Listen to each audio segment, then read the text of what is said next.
Well, born and raised in Burlington. I mean, most people know that, and special education teacher for 32 years at the high school, and that's actually the same number of years now. I mean, I've been retired in 2010 from teaching, but same number of years that I've taught is the same number of years I've been in the legislature. So, and I don't know what else really to say. I mean, as far as an introduction, basically been here, all my life. And when you first ran for the House of Representatives more than 30 years ago, did you ever expect that it would become such a long tenure, or what has kept you around so long? No, I really didn't expect that at all. I thought either I wouldn't like it after the first term and get out, or that I would really like it and probably run for higher office. What I didn't realize, thinking that as a freshman or as a rookie, was the people that we had in office were there a long time. Tom Harkin, Chuck Grassley, Terry Branstad, and Jim Leach, and it's going to be not impossible, but very difficult to unseat one of those people. And Dave Loebsack did defeat Jim Leach, but that was like 2006. So about 20 years later, by that time I'd really changed on running for higher office in Washington and or at the state level as far as statewide. But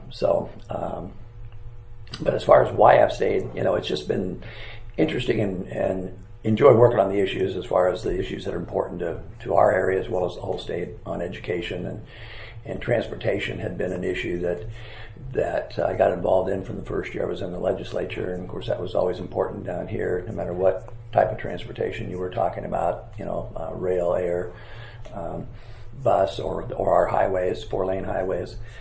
And so that's pretty much been it as far as what's kept me interested. And then it does help if you're the majority. I mean, where you could actually get some things passed, and because it's become more political, where it's not impossible but more difficult.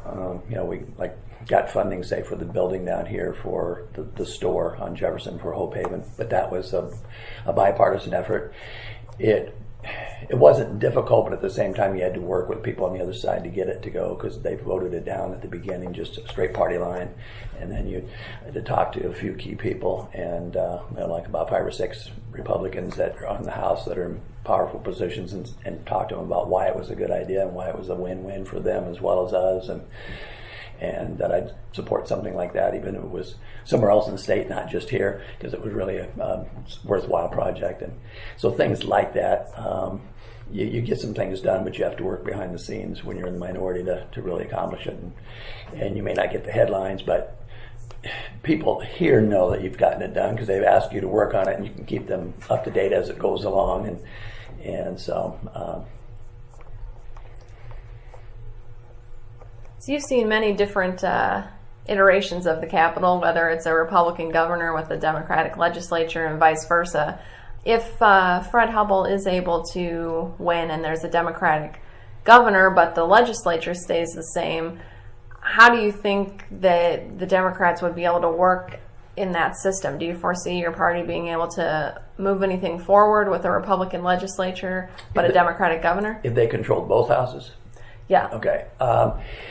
Well, you'd have the advantage as far as the governor's got a little bit more power as far as bringing them to the table. And if there were things that we would want to see done, we'd have to work not only through him, but then again, things that you can get done as far as in the House. It would be easier if we had at least one of the two houses, and obviously we had both. The trouble's been, it's become more partisan in terms of basically the one party not wanting to do anything for the other side, whether it's toward the governor or the legislature. But I think that the governor has, by representing one branch of government, has some power, that whether it's appointing different directors or people to positions, and also when he'll have a lot more influence in terms of setting an agenda of here's what I definitely want, and he would basically talk to leaders if it's still Republican on both sides of saying, I'm going to have this and this, and obviously they would do the same thing, and then they kind of try to work out agreements and compromise on the things they can agree with. Some things they're not going to, and it just won't happen. like I don't see us undoing anything that they've done in the last 2 years without executive order. If it's something he can do without having them pass it, then he could do it, like say Medicaid privatization, that type of thing.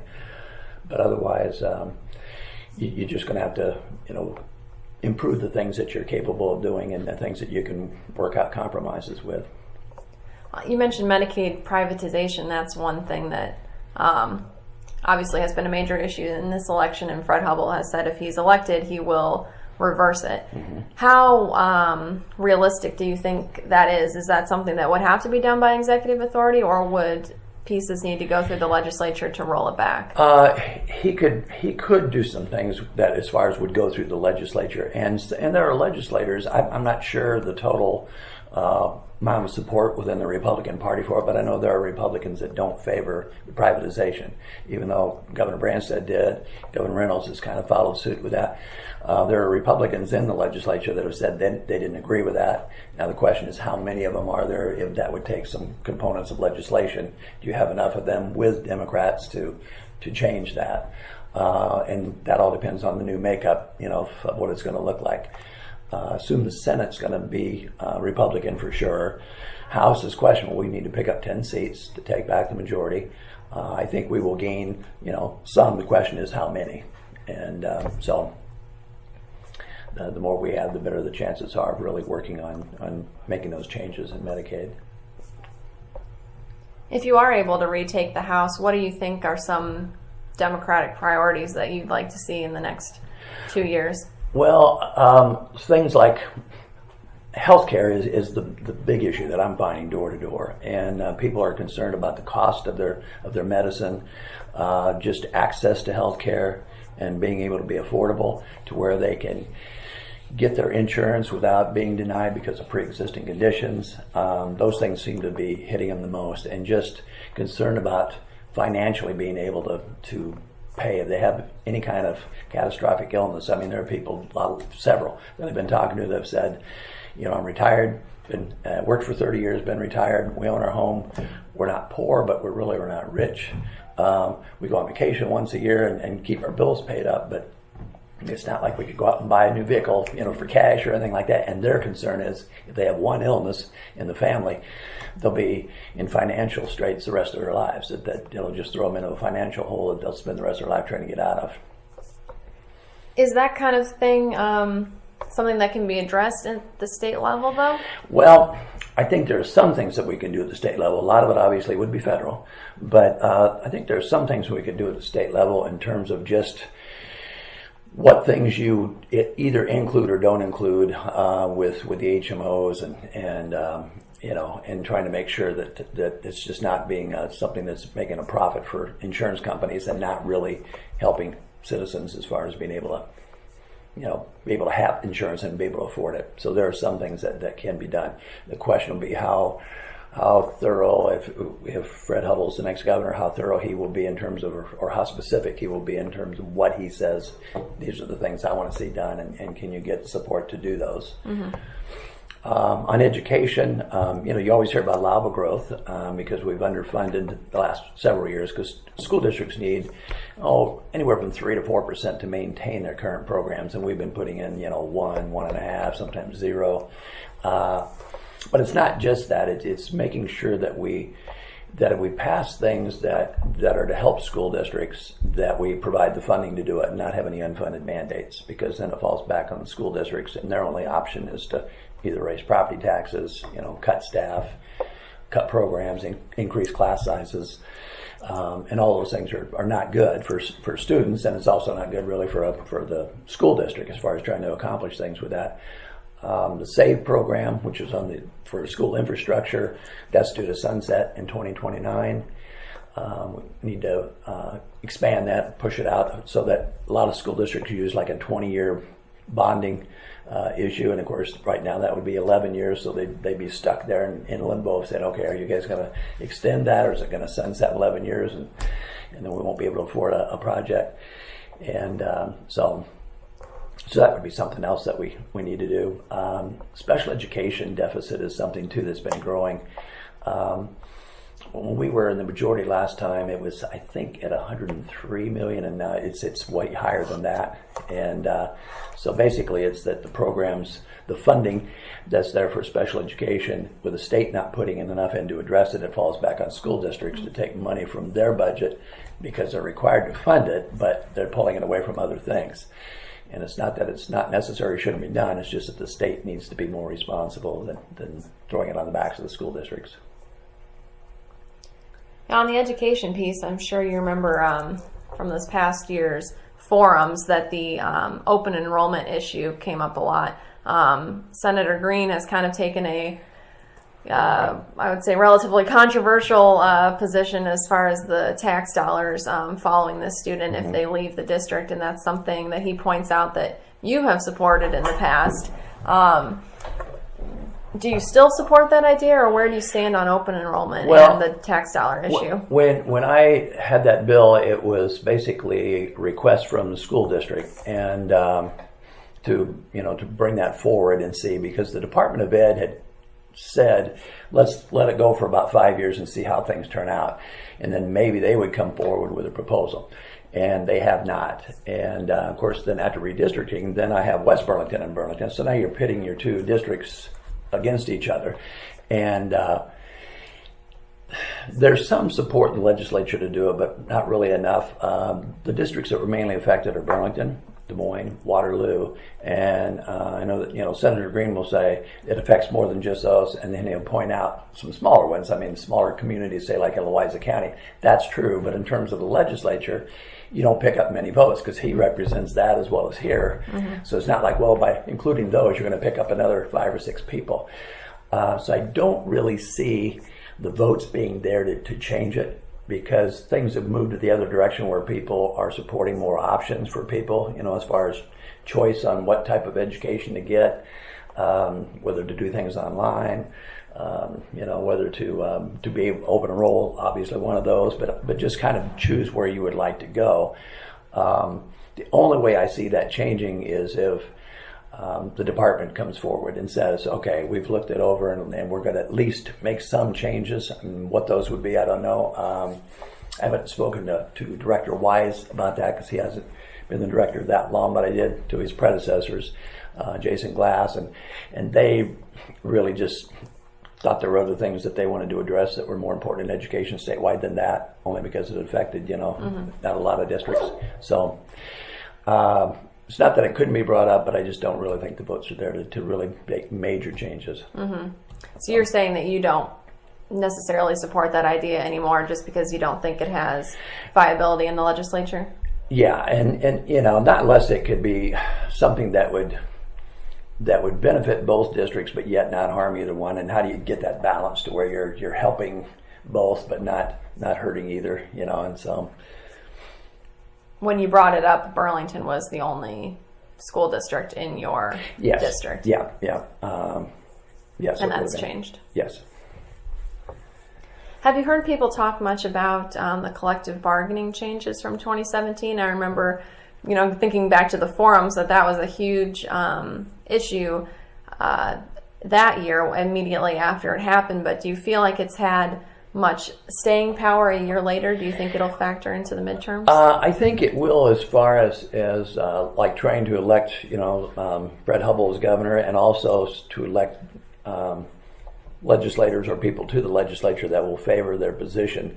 But I think they're realistically, they're not expecting changes this next 2 years because they feel like the Senate's going to stay Republican, and that there wouldn't be any changes right now. The biggest thing right now for those people that are still upset with that change is to make sure that no further damage is done. And that would be where the governor could come in as far as being able to veto anything that they would pass. Or if you had one house at least, then you wouldn't have the things that we did the last 2 years that have really been overall harmful to people of all areas, really. Have you found that to be at all a bipartisan concern? Because it seemed like that year that you had people who would maybe usually vote Republican showing up to the forums and saying, that they didn't expect that this was going to happen and that they're not sure how they are going to vote the next time. Do you feel like that's become kind of a crossover issue? The people that, well, in the legislature, the people who didn't support it are people that either aren't running again or, well, like Dave Heaton didn't support it, and then he retired. And a couple of other people that supported it or, were opposed to collective bargaining being repealed.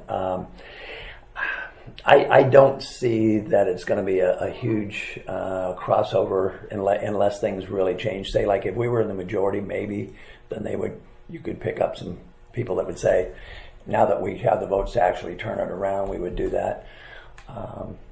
But among voters, do you think that that's something that crosses party lines at all, or have you not seen that much? Some, but very, very little, it seems like.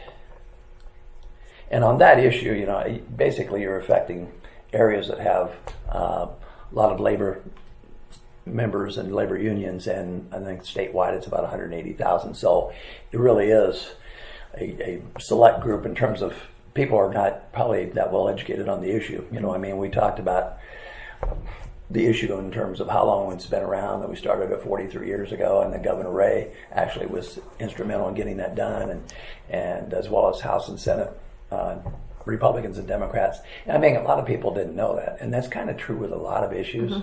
If it's something that's not affecting you directly, like on this healthcare, it's affecting just about everybody some way or another. If not them, their children or their grandkids or their parents. And so they really see okay, something needs to be done, and it may not be affecting me directly, but here's how it's affecting my neighbors or my coworkers.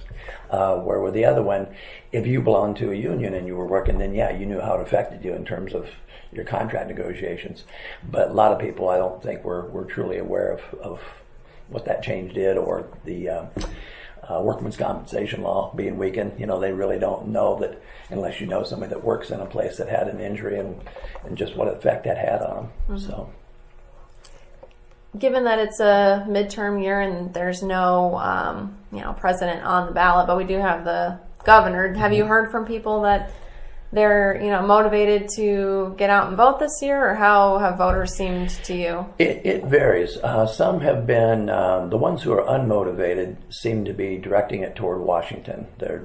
They don't care for either party, and it's not just a carryover from Hillary Clinton and Donald Trump, but it's even the whole debate with the judge and with the doctor. It's like they feel that it's not that they really opposed Judge Kavanaugh or Dr. Ford. It was they really are opposed to the Democrats and Republicans playing politics with it in the committee, thinking they were just kind of grandstanding and not really trying to solve the issue and say, okay, does this person really deserve to be a judge? Is this person being honest of what happened? It was almost like they were turning on the politicians, of saying they were all kind of playing to the crowd to help themselves. How many want to run for president in 2020, and how many are trying to make points? So they're turned off by that. So you have to try to get them back on track in terms of issues facing the state. And the healthcare one is the big one. It seems like, just about everybody you talk to, they've got concerns about that. Some people, it's on IPERS, like of whether or not that's going to be privatized. And so there's some concern about that.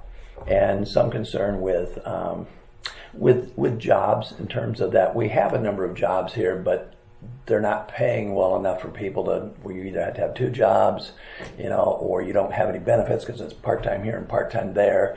So you still have to come up with money for insurance or other kind of things that you would need because your employer is not either providing part of that or all of it.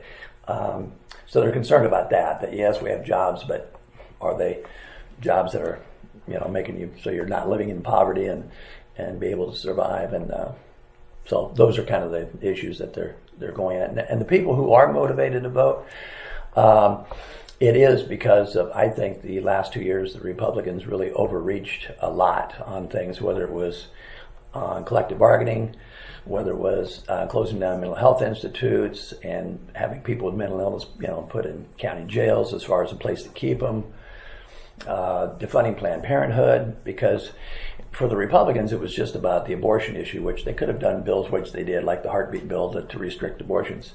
But it was more than that. It was, all the health care benefits that women could get as far as cancer screening and other things. That's what the part they didn't see that was hurting women, just by saying, no, we're going to defund it, and then we lose $6 million from the feds. and now they have to go somewhere else to be able to get the health care, and there's waiting lists, and sometimes there's people not taking new patients, and it's further away, and it created a bigger mess than I think they really realized.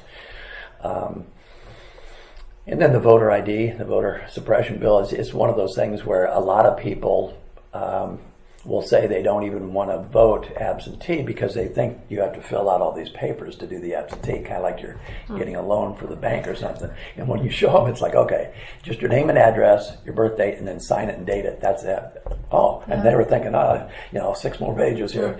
And so, I even got one that was already filled out for me. Like, it had all my information already typed in. See, usually we're highlighting those areas in case they take it with them and say anything that's highlighted, so it's really not, involved.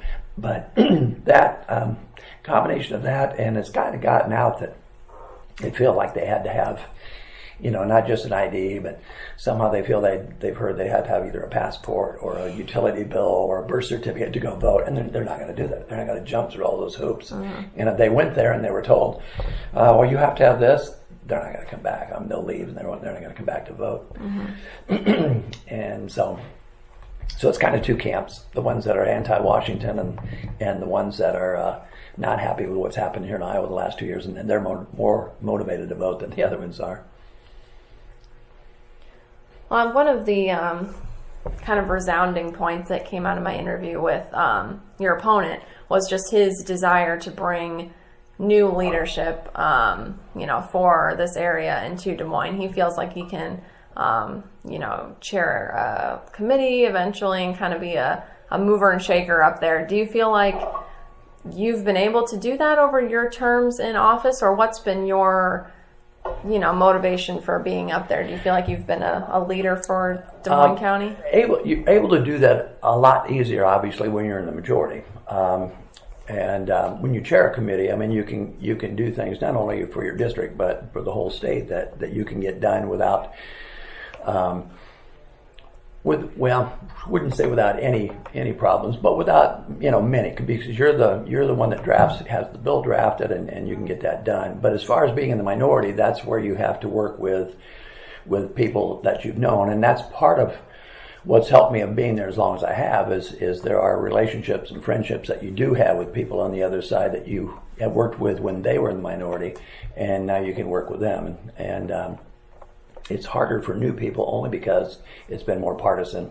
Like if you go up and you're in the minority, it's hard for anyone in the minority to really have something that's going to be passed. Not impossible, but so it does take a while too. As far as you may be in the minority for 4 years or longer, and then take back the majority. And by that time, if you don't stay very long, you're not even going to get that chance. But obviously, Democrats have been in the majority before.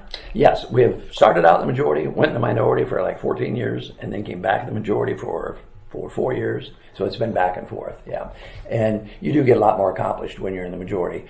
But in the minority, you can get things done. You just have to be able to, know who to work with and have relationships that you've worked with people. Also helps that the governor is the same party, where you can go to the governor's office and if there's something that you're interested in, that hopefully you can get them on board, and it'll move even faster.